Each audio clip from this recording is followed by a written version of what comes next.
Every spring, you ask yourself the same question. What forms do I have to wait for before I can file my taxes if I have investment accounts? We're going to cover this on the first installment of Ask Alex Anything. All right, first and foremost, all of this is predicated on what type of investment accounts you have. If you have a normal brokerage account, individual account, joint account, in other words, a taxable account of some way, shape, or form, you're going to get a 1099. In that 1099, you're going to get a 1099 div if you have anything that pays you dividends. You're going to get a 1099 INT for interest if you have anything that pays interest. Stuff that pays interest like money market accounts, CDs, any sort of interest paid on cash, even in checking and savings accounts. That's a thing.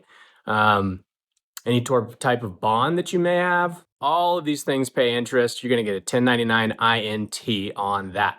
If you have a retirement account of some kind, you're going to get either a 1099-R or Q or both. Depends on whether you have an IRA, a Roth, an individual 401k, an employer-sponsored plan, whatever it is. You're going to get a 1099-R, but you're only going to get one of those if you take some money out of that thing, okay? If you don't take any money out, you're probably not going to get a 1099-R. So don't freak out if you don't get one, because it means you probably didn't take any money out.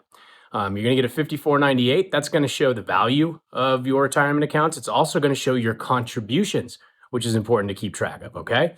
If you have a partnership investment or a trust investment of any kind, this is the trickiest one. Really, it's going to issue what's called a K1. And these are real fickle beasts. They generally don't come out until April at the earliest. Sometimes they can be extended depending on how bougie investment strategy you have.